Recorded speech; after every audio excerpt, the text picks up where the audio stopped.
only time society permits the boy child to cry is only in sports. Have you not realized that? Let me start like this.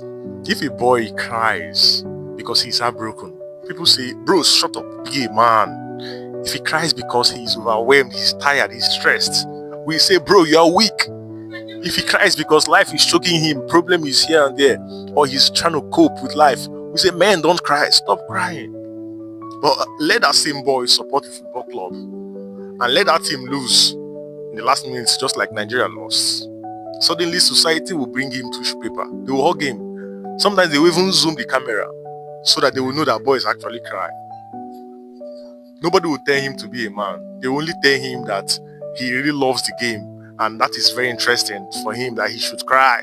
We have agreed that, okay, boys can cry. But why do we prefer boys to cry over sports, over football, not to their own personal pains? A boy can cry when Messi misses the penalty or Ronaldo misses the free kick. But when society turns back on him, when challenges turns back on him, we feel that we don't want him to cry. But not when he kind of battle with a lot in the family. A boy can cry in 80,000 seating capacity stadium, but not in his personal bedroom alone in the night. And somehow we think that it doesn't make sense at all.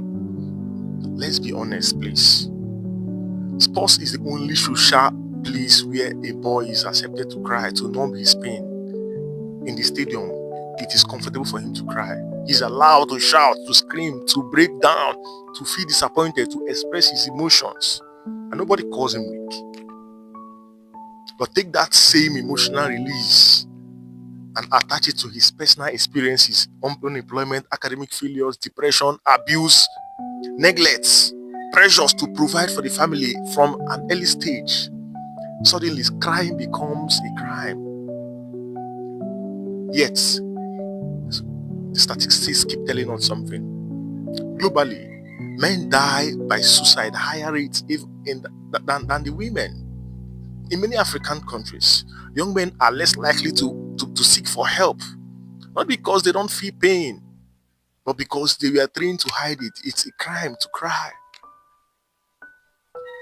So where does it all start from? Or where does it end eventually? Some boys turn these things into anger, violence, addiction, silence.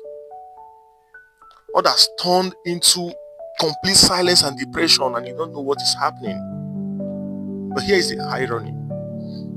We clap when boys cry in sport. We feel emotional. We repost them, We comment about it because it kind of shows passion. But we shame him when he cries in life, when he cries about his challenges, when he cries about the pressure to survive. So many kind of struggle with this a lot.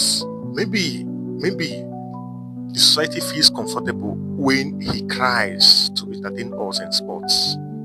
Maybe if you are listening to me right now anywhere in the world and you are a boy or a man, your tears are not weakness. They are not betrayal of masculinity. They are proof that you are a human being. And if you are raising boys, teaching boys and leading boys, let's stop telling them not to cry. Let's not only tell them to cry in the stadiums, but because if the only place the boy cries is in the stadium, then that is where he goes to numb his pain.